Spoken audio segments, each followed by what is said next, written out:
1 million lives lost in the U.S. during this COVID pandemic, and the real death toll could be higher. In the world's #1 economy and the so-called shining beacon of hope, why do ordinary people perish with little to no protection? Why haven't the country's safety protocols worked? Why is the healthcare industry booming while people suffer?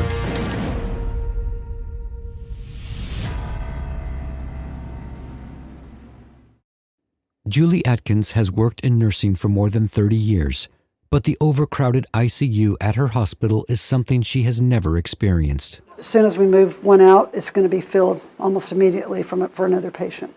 And so we have people going above and beyond, but they are exhausted, just exhausted.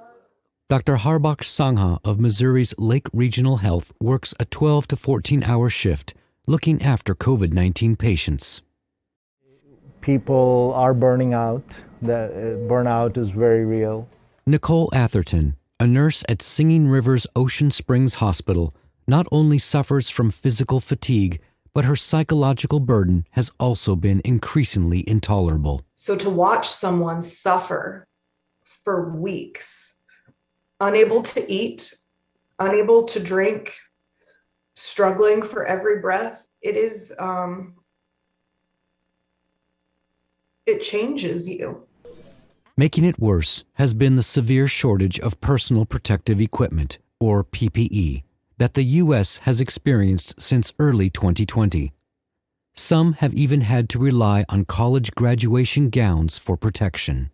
To hear these personal stories of people on the front lines that have nothing, that are begging for gowns, that are begging for any support that we can offer them and as fast as possible. Qualified nurses! Hire more nurses!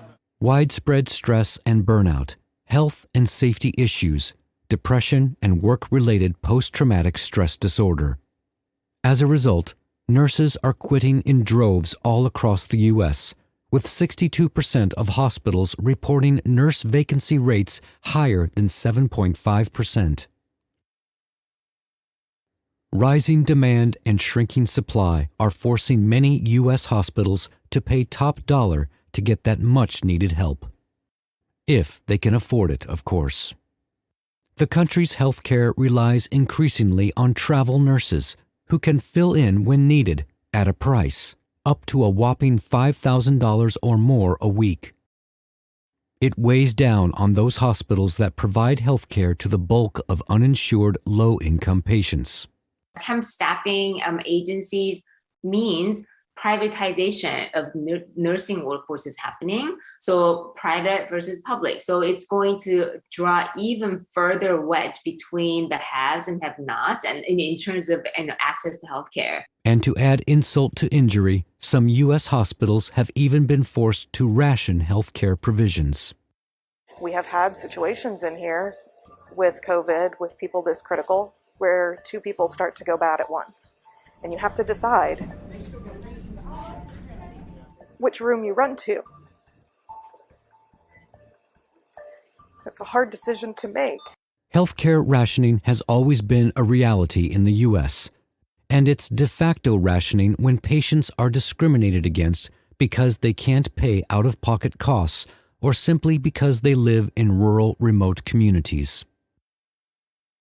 However, according to Kaiser Health News, some of the richest nonprofit hospital systems raked in millions in surplus in 2020 due to lopsided federal health care bailout grants, a recipe for disaster as richer hospitals got more and poorer got less. Resources have overall been limited and rationed.